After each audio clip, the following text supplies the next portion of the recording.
that makes a listen. We saw the Porte Cocheres. That's really, that's the highlight for me. No, actually, the champagne bell in the closet. Come on now.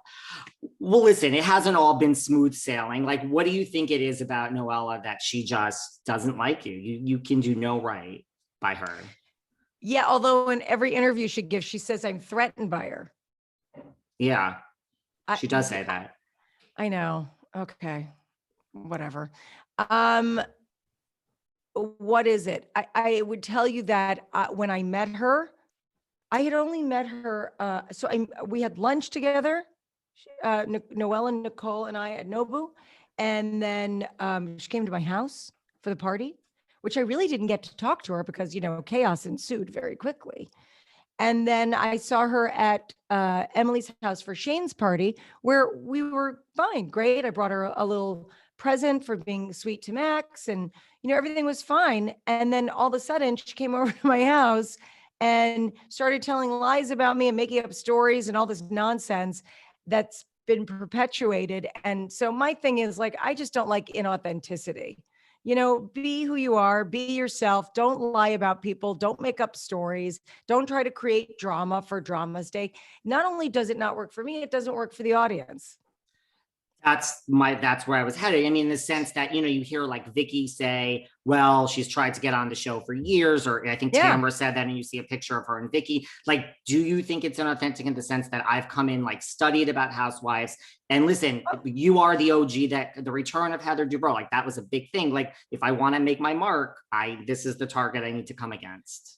Yeah, I mean, Noella's been very, clear about the fact that she's watched every franchise, every episode. She grew up on the show. She knows things that we don't remember.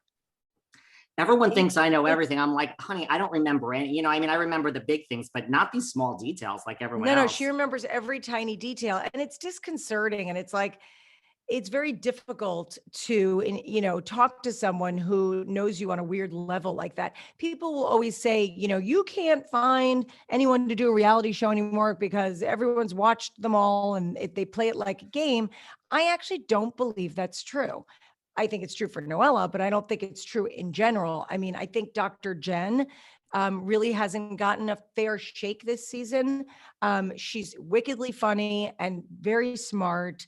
And I don't think you're seeing that part of her personality, but also she is very willing to tell her story in an authentic way. And, she's like a controlling person. I mean that in a good way. Like, I'm a controlling person too, but she's a doctor. She has a veneer. She's a professional. And for her to come on and talk about her marriage and what is going on, like, it was so sad and so much for her to be able to do. To me, that's an authentic person, and that's someone who actually wants to show their lives. Totally. And, like, do you think that's overshadowed by, Noella? I do. I could see that. Hopefully she'll get another season. And because I feel too, like, we're just beginning to scratch the surface with Dr. Jen. Yeah. And next week on the show, so what happened was when she came to Shannon's party and told us everything that was going on, she asked if she could come over to our house. And so I had a little dinner party. Yes. And I invited her and her husband, and I invited two other couples that are good friends of mine that have been married for many, many years. And so I thought this would be, a good way to show her what functioning couples look like, but you'll have to wait and see what happens. I cannot wait to see what happens. You mentioned, like, you came back and all chaos ensued. Like, how serious were you on a scale from 1 to 10? When you stop production, like, right here you are, they come after you. Never say never. You're minding your own business. You didn't wake up and say, I think today I'm going to tell Terry and I'm going to go call Bravo. So to do all of this, you make your decision, you talk to her, and then, like, right away to have this, like, how serious were you? Like, when you were stopping production and like, I'm done, guys.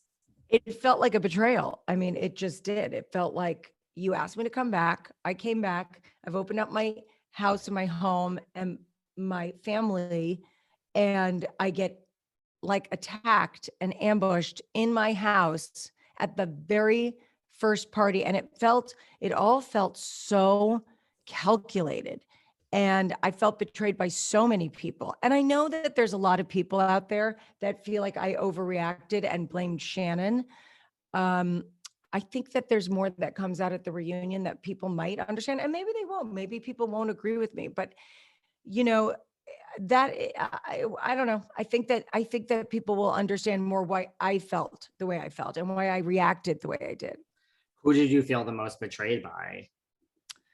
Shannon and production. I mean, that's understandable.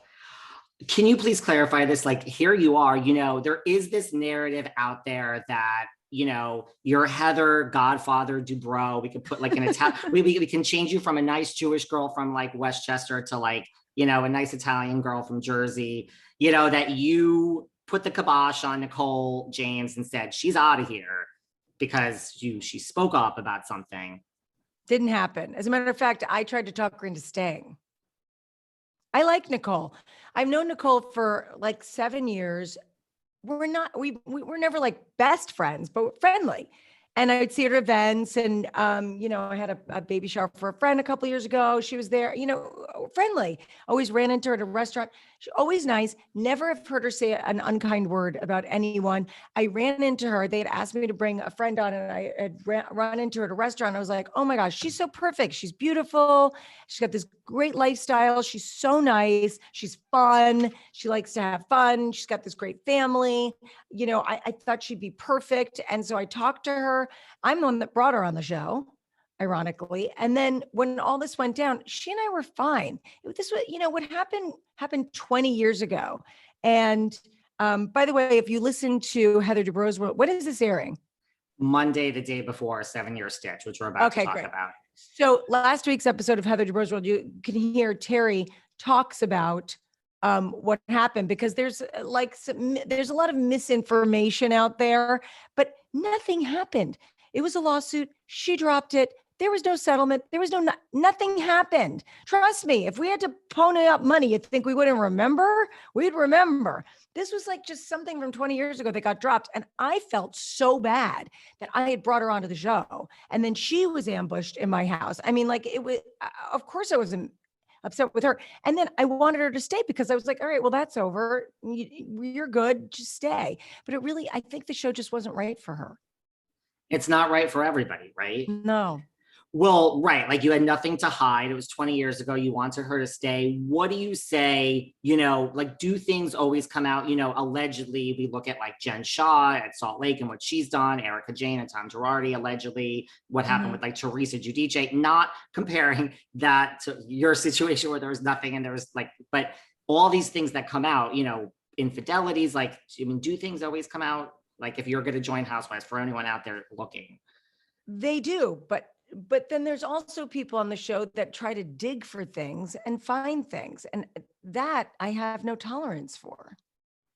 Because there's a code on our show. You don't go after careers. You don't go after kids. That's the thing. You just don't.